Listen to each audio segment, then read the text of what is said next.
Okay, I know this is super late, 1 year in fact, and because the series is dead, because the producer left as he couldn't be bothered to grow a set of balls and release the games on Nintendo or PC exclusively, and just ditch PlayStation as a platform, this guide or analysis is about as much use as Anne Frank's drum kit. Even more so when the last main game is a remake with no multiplayer or worthwhile content. Bruh. Regardless, here we are 1 year later with the second instalment. This time it is about everyone's favourite tan line ridden Shinobi Homura, which I'm pretty sure was actually fan voted. Yes, I am actually keeping to that. I'm good, aren't I? Anyway, Homura is a former Hebijo clandestine student and current leader of Homura's Crimson Squad after they are exiled from the school in the events of the 3DS games. She's typically hot-headed and, let's say, a bit thick in both sense of the word. She doesn't typically think in most situations and prefers to convey her thoughts and feelings through fighting, usually fighting against Asuka, who's been her main rival since the series' conception, and it's something they've kept for a bunch of the games like Shinobi Versus and Deep Crimson, where it's a bonus hidden ending. Homura, much like her squad being former Hebijo students, are the only characters in the series to get redesigns. Originally, her Shinobi transformation design was kind of lame, it's just a black school uniform basically, whereas her new design incorporates more of a Ronin theme. It consists of a dress which barely covers her special non-tanned area, a grey jacket with a few pieces of armour attached to it, a cape to add some mystique, long white socks which I assume she glues on. They look pretty bloody loose to me, and the final piece, some presumably second-hand grandad shoes. While she is one of the most notable characters in the series with iconic weapons, it is, however, a stolen design from Masamune Date in Sengoku Basara, a similar character in some regards, letting his emotions control him sometimes, and you could probably even compare their interactions with other characters in a similar way. In Sengoku Basara, Masamune nearly always beats his rival Yukimura Sanada, much like in Senran Kagura, Homura is usually the victor over Asuka in most of the characters' stories. But in both series, the rivals will team up to take on a deadlier force, and do eventually become somewhat friends, even though they're still rivals. While Homura is one of the main characters in the series and one of the most recognisable, she's had somewhat of a strange treatment. In Estival Versus, where she's on the box art, and let's remember she's one of the leaders, she only has one in-game mission where you can control her as a default character. And while she is going to appear on the Neptuna crossover game with the other three leaders on the Jim Ryan third-person cinematic censorship soy box, she's missing in a bunch of other titles, like whatever the pinball game was called, and Senran Kagura Reflections, where you do the slightly creepy mini-games on the girls. Keeping this treatment in mind, Homura is a character that is being surrounded by betrayal.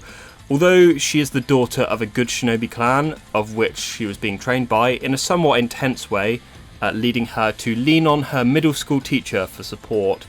During this time, she foolishly and naively told him about her Shinobi heritage, which led her to being attacked by the teacher, who in fact was an evil Shinobi tasked with tracking down her family. What a coincidence. It seems rather cliche, doesn't it?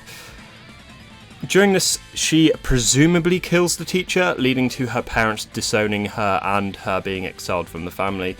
She's then enrolled into Hebijo after roaming the streets for several days and being presumably found by Rin and told evil Shinobi are more tolerant than good ninja, leading her on the path of being an evil Shinobi. Although nobody really does any bad things in this game other than, Dogen. But whatever. That's sort of the grey area this series likes to cover. It's like, oh, not everybody is good and not everybody is bad. It's kind of lame, but, we play the games for the story. Yes, we play these games for the plot, remember that, people.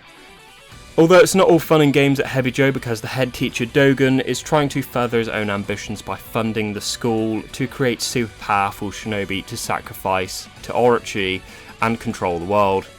Everything I've just said does actually put her at odds with her fellow students, initially in the series, as she's not very trusting from those situations and hates deceitful shinobi methods.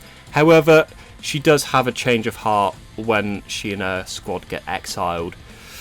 So in terms of her personality, she becomes very protective of her friends, which, to be honest, could be said about 90% of the characters in this series. Anyway, her protective nature is mainly for the rest of the Crimson Squad and will do anything that is the best for them, even if she'd rather bear that burden alone. It's kind of cliche, to be honest, with the whole, you guys shouldn't have come for me and helped. Maybe that's why she's not as popular as the other girls, but maybe she's just that way from living a life full of betrayal. Like I mentioned earlier, Homura is someone that likes to convey her thoughts through fighting instead of trying to talk things out, something that she's learned from Rin, but also because she's not very good with words, being a rather impatient person, and something that gets her into hot water on several occasions, and leads to characters like Haruka calling her mindless. Rather ironic when in one of her stories she calls Katsuragi tits for brains. Bruh. Homura also lives up to the typical cliche of looking for strong opponents to fight, although she doesn't really go out of her way to do that, but because she conveys her thoughts through fighting, she does have two main rivals in the series, being Asuka and Miyabi. She does treat them slightly differently. At the start of the series, her and Asuka are bitter rivals, being a good shinobi, and beats Asuka in nearly every fight, but this later changes to them becoming friends, with Asuka starting to admire Homura for her desire to become strong enough to protect everyone and her determination. This series lets Asuka call her strongest friend in kind of a senpai please notice me kind of way. During the battle against Dogen, they do come to respect each other and actually become friends, even though they're from two opposite schools, and they pretty much fight each other for just banter in the later games. Miyabi, on the other hand, being a current Hebijo student, utterly despises Homura for what's happened to her school. Instead of trying to tell Miyabi why she did what she did, she prefers to battle to convey that she did the right thing, and doesn't actually despise Miyabi in the same way. One of them's got stronger feelings for the other, even if it's not good ones. I think that's because Miyabi's initial foray into the series, she is a purely evil shinobi, until they, mellow out at the end of the Hebijo school, and then they will become friends, even with Ryobi and Ryona, that are going to betray them for letting their sister be killed, or whatever that situation was. Okay, so how she plays. I said this last time, but I will just note here before I go into this section, most of the information will be once again from the Shinobi syllabus, which seems to think the games have some depth as fighting games, which they clearly don't, and as well as the databook Festival Versus. Anyway, take some of this with a pinch of salt. Most people will have their own way of playing some of the characters. Like, for example, I never used the lock-on feature in the games.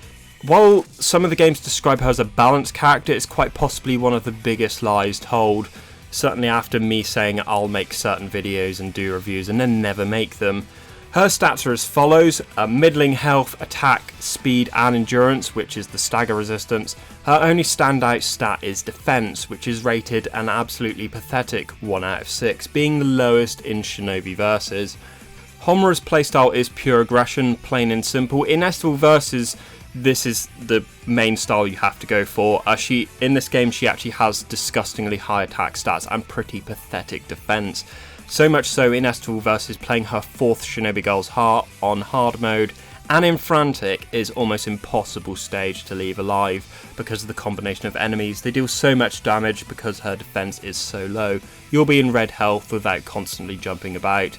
To somewhat counter this pathetic defense, she has fairly high endurance stats, which is a hidden in-game stat which accounts for how much stagger resistance the character has, although that's slightly overridden with the low defense. There's only a threshold of damage you can take before you totally get staggered and you can't do anything.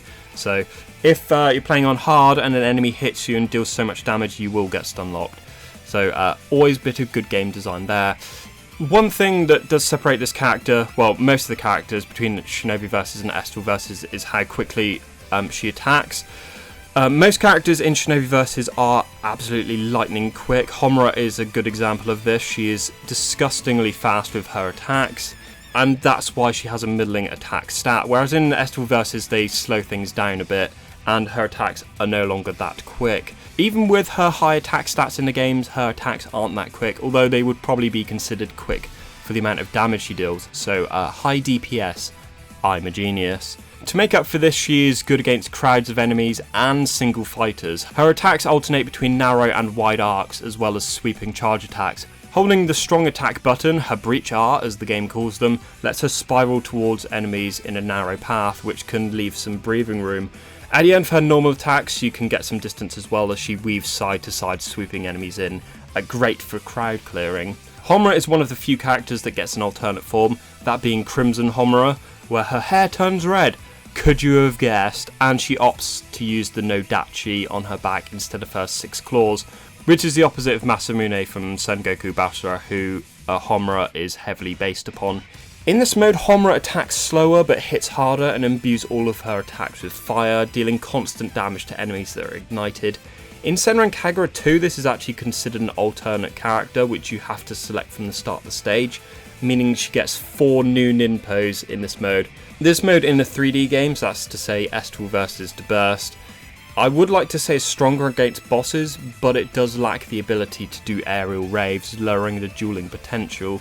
Her strong attack is also replaced to summon her remaining swords to circle around her and deal 360 degrees of pain in both temperature and angles. A multi-layered joke. So let's go on to her ninpos. In the 3D games, she has, in my humble opinion, the most balanced ninpos.